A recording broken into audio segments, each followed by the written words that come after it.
Doa, doa, doa, doa, doa, doa, doa, doa, doa, doa, doa, doa, era costureira, o avó traballaba na leira, doa, doa, e doa, doa, e doa, avó era poeta, o avó cuidaba da besta, doa, doa, e doa, doa, a tía Mari se quedaba na casa, cuidaba de todo, se iba ás patacas, doa, doa, e doa, doa, e doa, doa. Onte, como hoxe, segue a haber sogras e noras, mulleres casadas e solteiras, viúvas e monxas, escravas e donas do seu. Pero, aínda así, moito cambiaron as mulleres e moitas cousas fixeron cambiar. As mulleres foron sempre, doa a doa, o soporte máis rexo da vida máis dura, e hoxe son alicerce dos cambios profundos que está a experimentar o mundo. En medio século, as mulleres encabezaron unha revolución que, como a choiva miúda, vai calándose en volta atrás nas entrañas da sociedade. As protagonistas desta historia están vivas. Mire, nas aldeas, se me permite a expresión, levaban as mulleres a vida de perros. Sí, la vida de la mujer y en Galicia más, porque la mujer trabajaba en Galicia más que el hombre.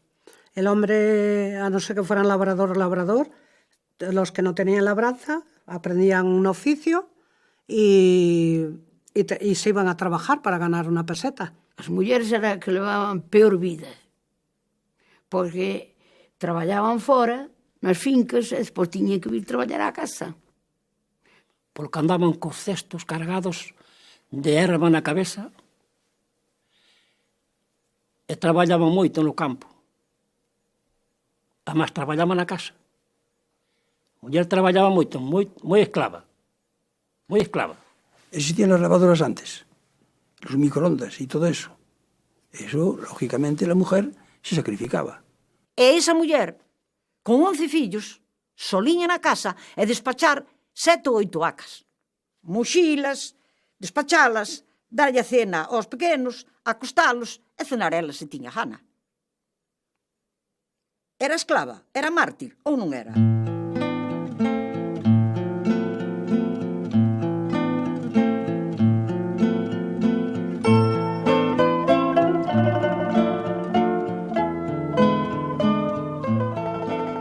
Las ovejas y las cabras, las mujeres y las burras. Díjolle que un rapaz que era así un pouco normal, cada vez que falábamos as rapazas, cando viñamos por o camiño, dixía, calar que se vos dixo ben o cura que sodes. Non valían para nada. As mulleres querían vender unha leira que lle deixou su padre e tiña que ir o marido a firmar. A muller tiña que cuidarse de todo. A muller antes non podía falar con un home, como agora, que tanto ten que falas con un home que falas con unha muller. Pero antes non. Sei que daquela os homes tiñaselle... Eu non, porque era unha rapaza, pero miraba que moitas mulleres que lle tiñan medo aos homes. Nós fomos educadas para casarnos con home. Vai ti a saber se eu non son lesbiana. A iso que nunca tuve unha novia. Nunca a tiven, pero es que íamos tan... Estaba todo tan medido, tan pesado, que solo a que se desviaba moito era a que daba nota. Doa, doa, doa, doa, doa, doa, doa, doa, doa, doa, era costureira, o avó traballaba na leira, doa, doa. A muller ideal era a muller educada, a muller que sabía facer de todo,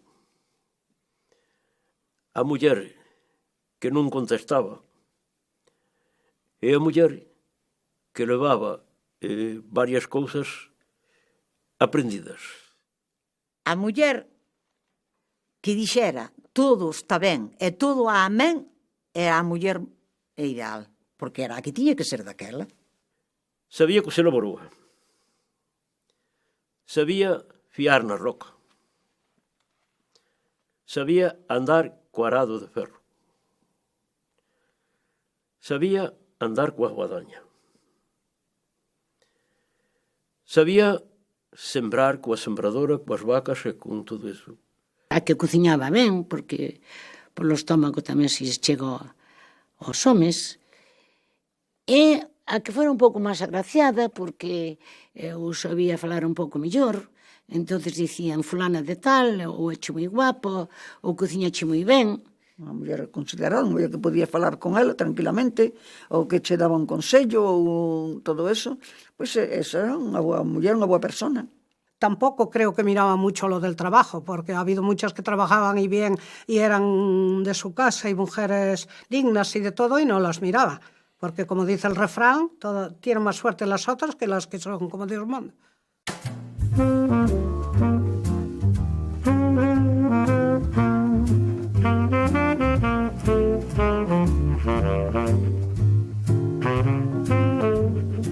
Unha muller moi guapa e tal, xa, pero o mozo era a muller ideal. E a muller guapa, chamativa, tal. Tovera formas que lucían ben. A muller guapa tiñan mozos facendo cola, non? Pois mas unha muller que non anduvera moito por aí, que non salira moito, que non falara moito cos outros mozos, que fora moi caseira. A muller que é honrada e apreciada, é unha muller decente, todo o mundo lle atende, en todos os tempos, todo o mundo lle fai caso. As outras xa se despreciaban, xa non lle facían caso, xa non... Era como se non falara ninguén, non facían caso, non facían caso. E despois que desto, lingua corta, non larga, que non sea crítico nada. Aldea Mare se quedaba na casa, cuidaba de todos, iba ás patacas. A boa sogra fai boa nora e a boa nora fai boa sogra. Tamén as noras ou os xenros tamén se teñen que comportar ben para seren sogras e noras. Eu teño unha nora e lévame moi ben con ela, non vive comigo. Pero como se fora a miña filla. Era máis fácil que foran a vivir á casa das sogras que non a unha casa propia. Esa muller, se chega a esa casa, débenselle de dar os mesmos atributos que lle ten otorgado ás súas propias fillas. Pero ela debe de proceder como se fora propia filla. Porque a sogra tampouco non podía ver meter a nora, facer a nora cousa ninguna, nada máis que a fora. A fora, ao monte, ao bravo. A dentro da cociña xa non deixaba entrar únicamente para comer. Moitas, todas non eran, pero moitas eran. A maior parte dos líos viñan por aí.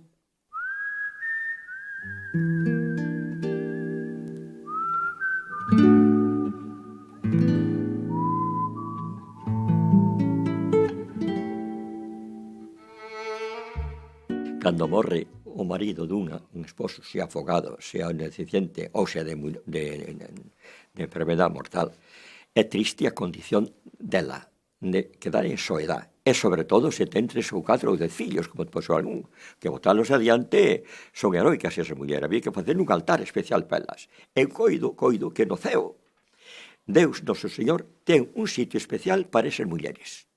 Cando morría o marido, a señora, ou o pai ou a nai, tiña que cerrarse de luto 4 anos. Unha muller quedou viuda, cantas quedaban viudas mozas, e esa muller acabouse todo. Se lle falaba un home, porque lle falaba, se non falaba, porque non falaba. E amarradas toda a vida con un pano á cabeza e tapadas toda unha vida. 4 fillos e iba a nacer unha filla. E aquela muller por onde andaba sempre chorando. E tuvo que traballar moito, xa daquela traballaba, pero tuvo que traballar moito. E sempre co pañueliño adiante, sempre co pañueliño. Aquela muller xa non foi máis, quero dicir, xa non tuvo máis humor.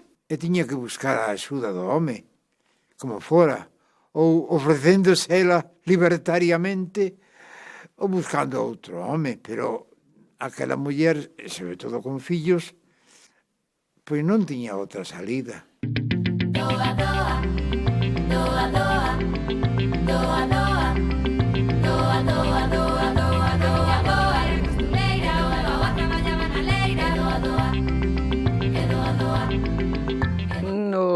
Nos povos, ás veces, había algunha muller fácil, digamos, pero eu penso que non sería por vicio, senón moitas veces por necesidade. As tontiñas son tontiñas, e cara non cobraban nada.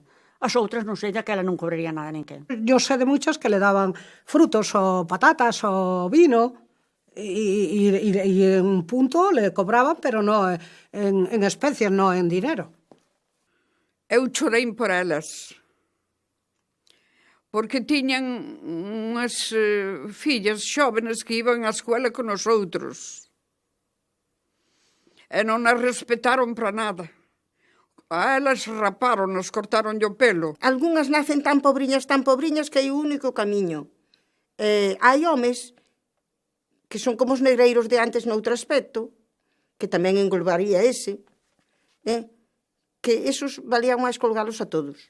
Saliron dali do casino de artesanos que requisaron. E saliron chorando, nosotros tamén choramos por elas, éramos todas rapazas. Normalmente de orixe moi humilde, a que terminaban aquí sendo sepultada polos mozos que tiñan un pouco de ingresos importantes. Entón, o triste destino de moitas.